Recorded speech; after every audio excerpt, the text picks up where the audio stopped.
Welcome to the transfer portal. Please make sure your seatbelt is tightened and keep your hands inside at all times.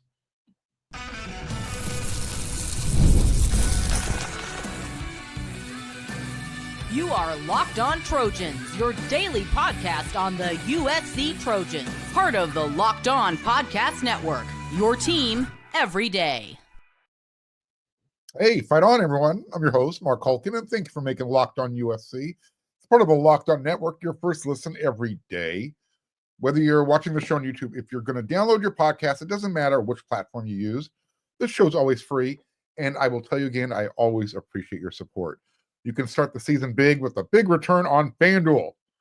New customers, place a $5 bet, and you can get started with $150 in bonus bets if your first $5 bet wins. Visit FanDuel.com to get started. If recruiting is all about the F word, recruiting is fluid, it's constantly moving, just got to keep up with it. What word or words should we use to describe the transfer portal? I mean, for me, if it was a roller coaster ride, I'd probably call it Montezuma's Revenge. Any of you who've ever been to Knott's Berry Farm, you know the ride I'm talking about, right? Look, I get it. A lot of Trojan fans right now. Got some news today. A couple of players jumped in the transfer portal. One you probably weren't anticipating, and then it happened. Get that in just a second. But look, Trojan fans, they're trying to figure this whole thing out, the whole transfer portal, looking for someone to blame. And I don't know why some of you continue to believe Dave Emmerich is the guy in charge of the NIL purse strings at USC, deciding who gets how much. Just stop that, all right? Enough of that. Yes, he's the general manager. That doesn't mean he's the one deciding who gets how much. Way above his pay grade. Because, look, if we're going to use that logic, then he gets credit for Jakeem Stewart being a Trojan. See how dumb that sounds? Exactly. All right, look, what's the transfer portal? It's really frustrating, USC fans. You've lost Miller Moss, Kyron Hudson, Amos Talalele, Dennis Lynch, Jake Jensen, and now we can add Mason Murphy and running back Quinton Joiner. Redshirt freshman running back Quinton Joiner, who's been getting a lot of playing time in his 2 years at USC, specifically this year. Look, when the camera's not on, I get just as frustrated as some of you guys, right? Make a lot of grunting noises, curse at the air, that type of stuff. Anyways, I think everyone kind of half semi-anticipated Mason Murphy jumping into the transfer portal. I've mentioned this before. When you have a year of eligibility left and you take that graduation walk on the senior day, last home game of the season, which Mason did, it kind of gives you an idea that, you know what, he's probably considering the transfer portal. Mason, wherever he decides to go, I think everyone would agree his best position is probably going to be inside at guard. In his time at USC, he started 22 games, 12 this past season at right tackle. Before that, 10 games, he started at left guard and right guard. He's actually played a little bit of left tackle, but he started at those three positions.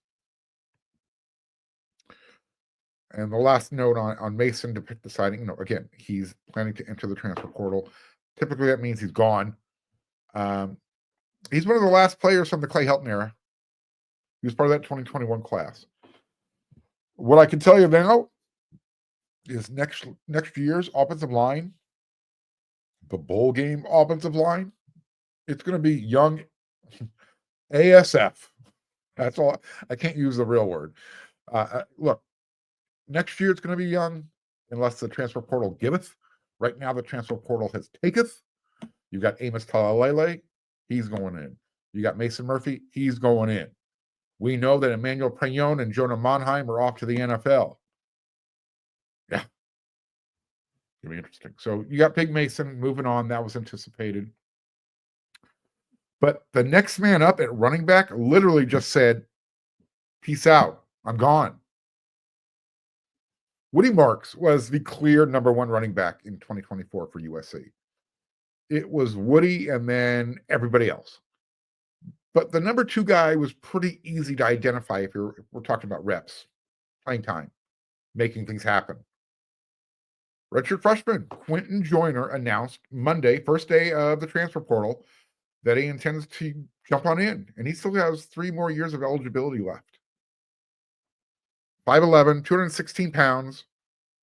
This past season, 63 carries, 478 yards, 3 touchdowns.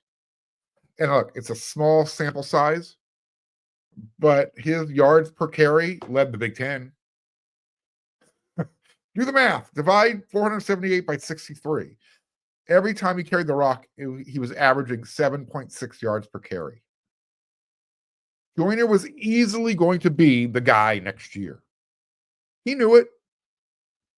And that's why he tested his market value. Well, he should probably want to work on ball security a little bit more. Definitely work on pass protection a little bit more. He was going to get all the business he could handle in 2025 as USC starting running back. I mean, there was a chance that Brian Jackson or a Marion Peterson could pass him up. Doubtful. I mean, you would have thought those 2 guys would have got a little bit more action this season if that was the case. I don't want to dive down this rabbit hole, but you know how I feel about Lincoln Riley, his play calling and his usage of the running game. Might have been wasted this year when you have 2 backs like that are as productive as they were. So look, I don't think this was about playing time for Quinton Joiner jumping into the transfer portal. And I don't think it's about, I don't know, there's these weird numbers floating around that, he was being lowballed, really lowballed with his NIL package. Look, whatever that number is, it doesn't matter. It really doesn't. This is about market value. But I did hear this. Quinton apparently was looking to make 2 times as much as Woody Marks made this past season. Like I said, ball security, pass protection, kind of earn 2 times what Erdy has done in his college career. You might have the potential. Your ceiling might be higher. Nobody's arguing that. But to come out and say, I'm the guy, I need this. I don't know, maybe Quinton comes back. I doubt it. Here's the thing. I'm not saying that Quinton Joiner isn't worth, mid 6 figures, but USC needs to be able to allocate their NIL money wisely. They need to be able to spread that out to positions of a higher priority. And if we're being honest, Quinton isn't on the high priority list compared to other needs. Defensive line, offensive line, linebacker. It just is what it is. Anyway, to kind of drive this point home, Coach Riley was on the Trojans Live radio show Monday night. He talked a little bit about the incoming recruiting class. He talked a little bit about, USC's game in the Las Vegas Bowl against Texas A&M. He talked about the transfer portal a little bit. He also talked about NIL. Essentially, he was talking about what college football has turned into. Quote, we're a college model that's becoming a professional model. I know some people don't want to say that, but it's here. It is what it is. And the reality is that's just something. The reality is there's just some guys that you either can't or are not going to pay what they want. Or you assess their value and it does not. You guys have done the NFL thing. You've seen it. If your value doesn't match the money, it's not going to go well much longer. It's not going to go further. And that's just the cutthroat part of it. That's just part of being a professional organization. That's half the quote. Let me translate that part of it. What Coach Riley is saying, college football is a business, and if your value isn't what it's perceived to be by the organization, let's just cut ties. Go do what you got to do. But Coach Riley continued. And again, that's what we're becoming. And so, yeah, we're having to make some tough decisions. We're having to decide where to allocate reps. where to allocate resources, roster spots, all of those things. You're getting ready to reduce the roster size. You're getting ready to have a salary cap, essentially. That's what we're becoming. So you're going to see that. And sometimes with all of those transfers across the country, we're no different. You're going to see sometimes people that feel like, I got a better opportunity to go play at this place or that place. And sometimes, more often than what people realize now, it's the school telling the kid, hey, we're sorry. This is just what it is right now. And the business has really changed that way.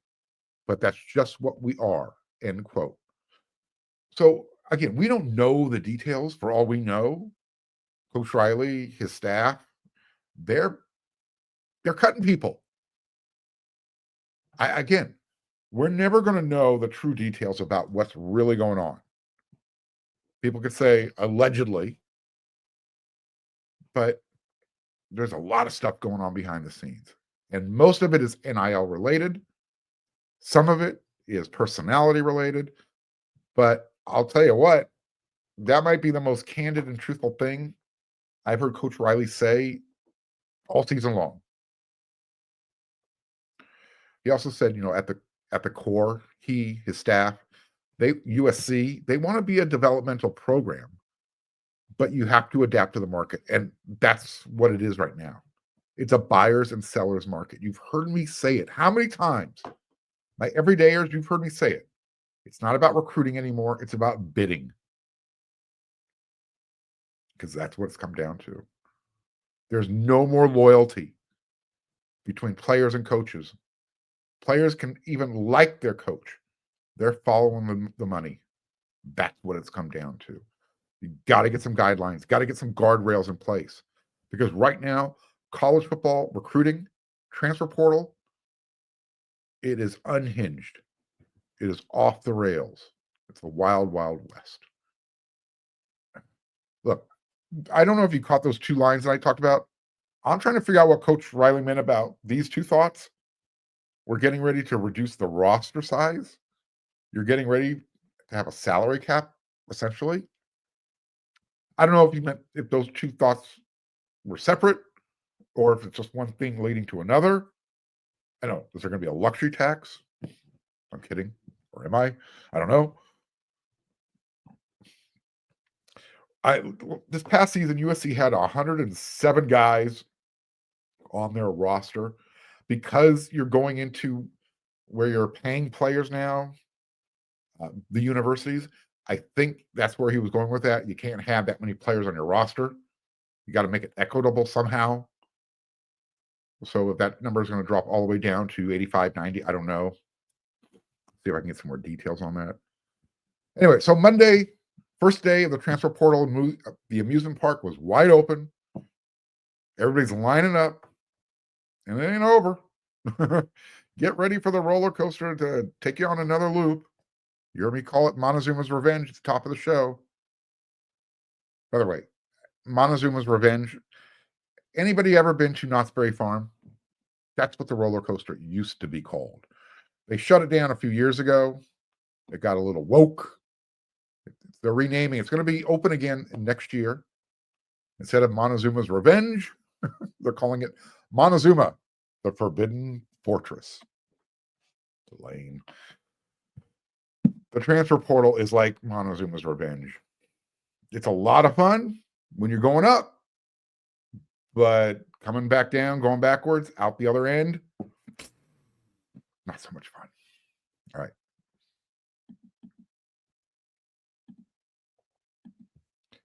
Get ready to tackle the NFL action with FanDuel, America's #1 sportsbook. Right now, if you become a new customer and you can bet $5, you can get $150 in bonus bets if your first $5 bet wins.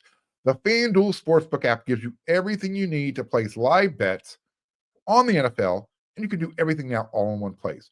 You want to check out the stats? Get over to FanDuel.com. You want to check out live play-by-play? Go to FanDuel.com. You want to place another bet? Yes, you know where to go, FanDuel.com. Just visit FanDuel.com. Join today. You'll get started with $150 in bonus bets if you win your first $5 bet. That's FanDuel.com. Never waste a hunch. Make every moment more with FanDuel, an official sportsbook partner of the NFL. It's not all doom and gloom, okay? But there are players that still want to come to USC too. It's not just the Miller Mosses and the Kyron Hudsons and the Mason Murphys and the Quinton Joiners. Those aren't guys, those guys are leaving.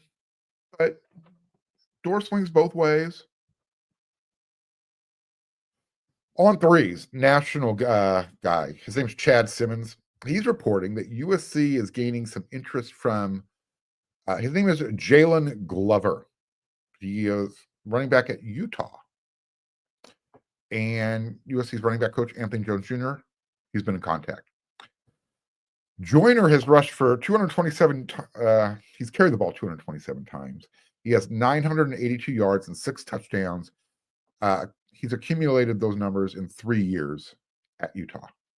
Right? So every time he carries the rock, 4 yards per carry, a little over 4 yards. He's from Florida. He also caught 8 passes for 73 yards. Now, this season, he missed most of it. He did return to the field in October, and then shortly after that, he announced that he's going to sit out the final 3 games so he can preserve a year of eligibility. So that's where he's at. He had just 12 carries, 60 yards in 3 games this year. Not very productive. I'm thinking, well, why does he want to leave Utah? I'm going to tell you why. When he made that announcement, there's a podcast show hosted by it's called the Hans and Scotty G podcast. They're a couple of radio show hosts from Utah. KSL is the station, and they were actually on the air when he announced his intentions. And they were, I don't know if they were taken by surprise, but they had to get something off their chest. They were pretty blunt about Joyner's time at at Utah, and why he didn't play. Quote, I don't think I've ever felt so much hype on a player before they ever took a snap at the University of Utah than Jalen Glover, host Scott Gerard said. I think I pronounced that right, Gerard. Well, him not playing wasn't because the staff didn't want him.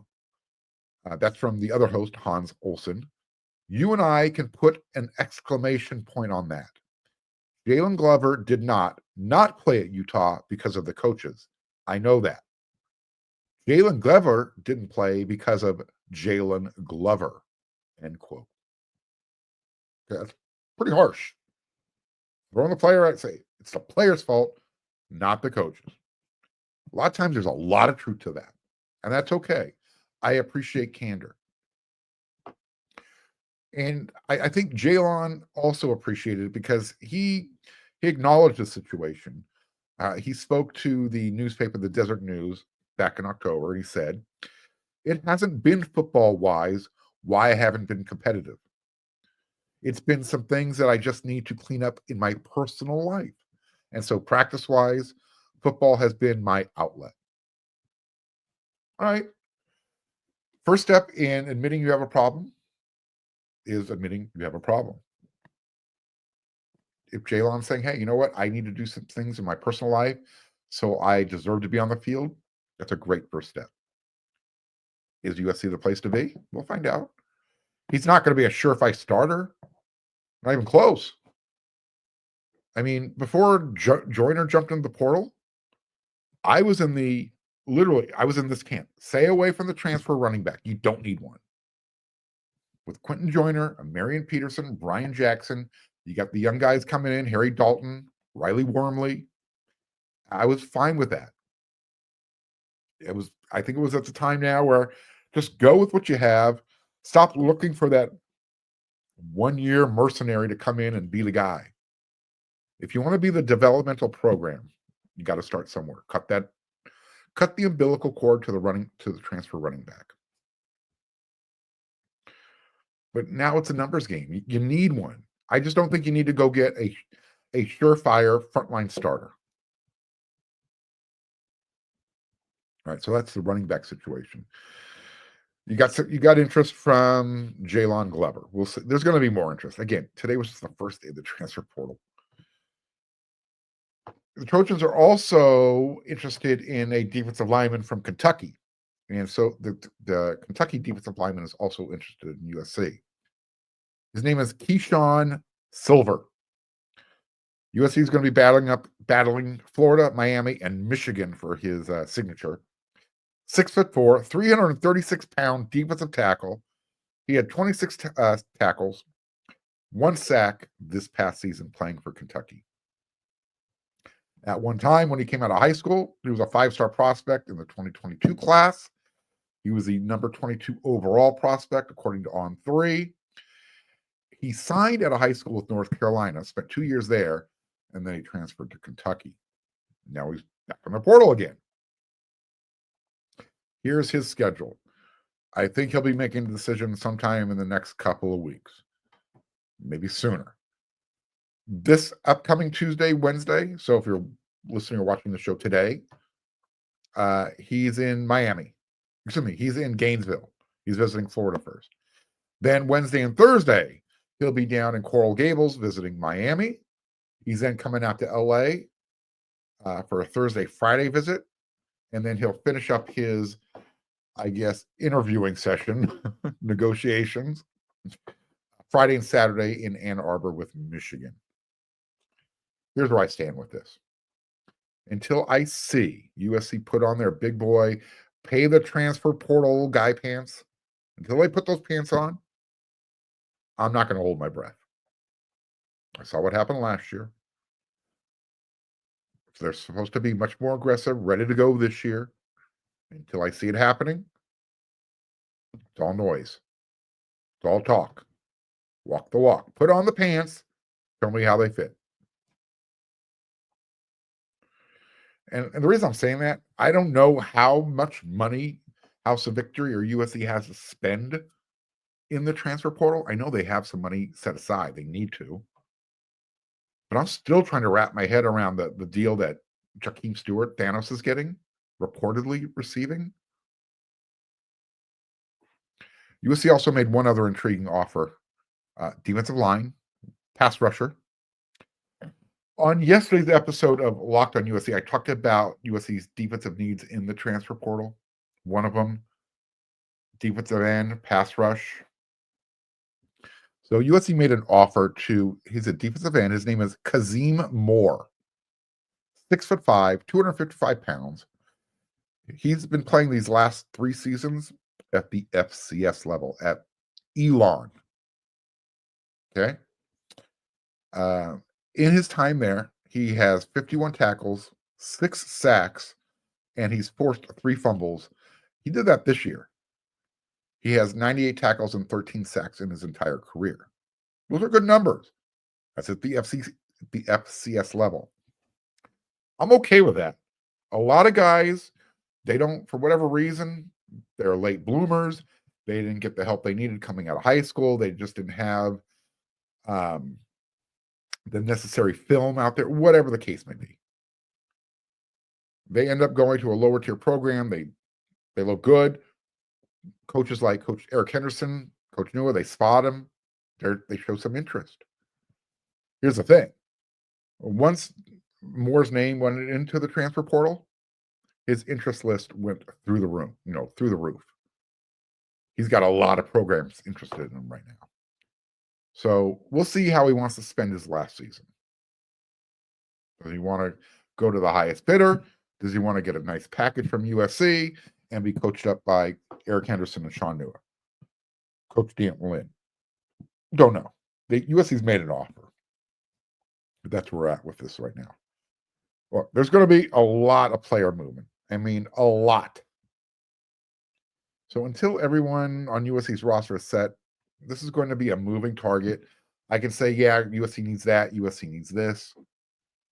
I don't know what USC is going to need at the end of the week, the way things are going right now. Everyone's still holding their breath, making sure that that wide receiver room stays intact. It's a transfer portal season. Having fun yet? Got a good grip on things? Things are going to look good. Look, I get it. USC lost a couple players. I promise things will be okay. I will guide you through this. Like I said, things will get better. Players will want to come to USC. USC has needs, and USC is still USC. It's about money, so USC is going to have to be competitive from that vantage point. We'll see what happens.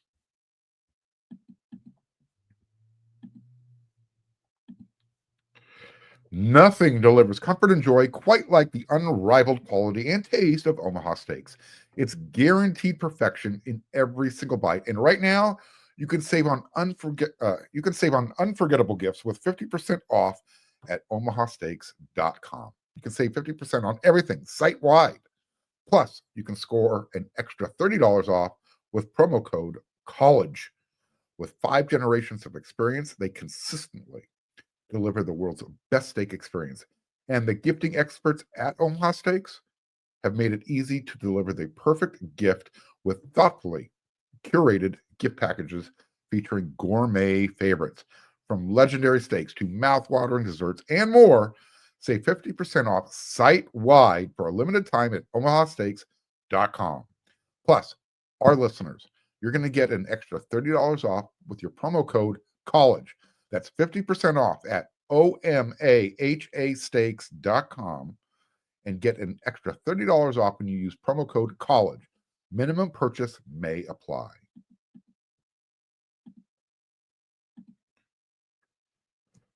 Now, if Quinton Joiner enters the transfer portal and heads elsewhere, that's his intent. He said he's going to the transfer portal.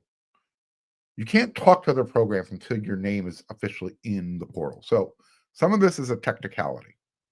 Assuming he's in and he's looking for a different opportunity, USC is going to have a huge hole, gaping hole at the top of its depth chart for the running backs. I mean, there's no way to say it. Huge hole. This past year, Woody and Quinten combined for 78% of USC's rushing attempts and 90% of its rushing yardage. A lot.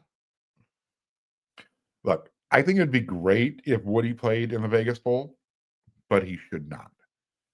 He needs to go get ready for the draft. There's literally zero need for him to risk any injury. That happened in the game against Notre Dame. He left the game in the first quarter with a concussion. Go get ready for the NFL. Thank you for everything you've done, Woody. You've earned it. Right now, you've got a Marion Peterson, Brian Jackson.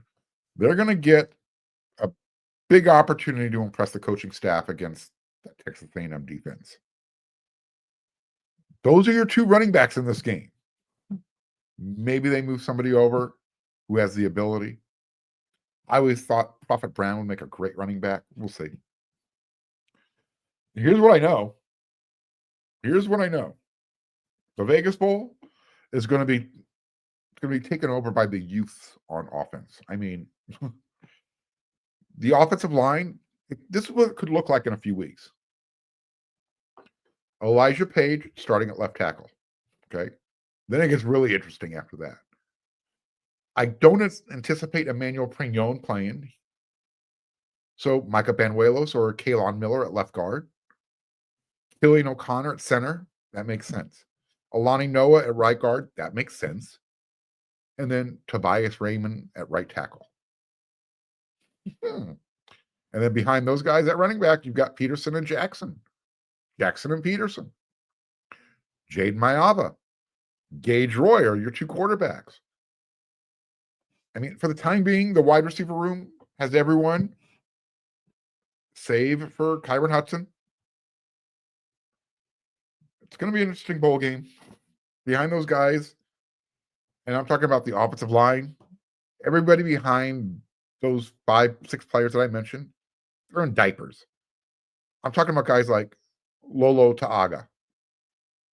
I'm talking about guys like the last guy to join the program from the JC ranks, Erwin Taomi. You got Jack Sussner. You got Hayden Trader. Is he going to be healthy to play? You got Justin Ta'uanu. You've got Makai Sena. By the way, massive dude. He's huge. Look for number 78 when he walks on the field. You're gonna go, whoa, who's that guy? Well, that's Makai Sena. Could be your starting center one day. Interior lineman. Who knows? What I do know, the youth are going to be on the stand. They're going to be taking some questions, answering questions. So what the youth? My cousin Vinny.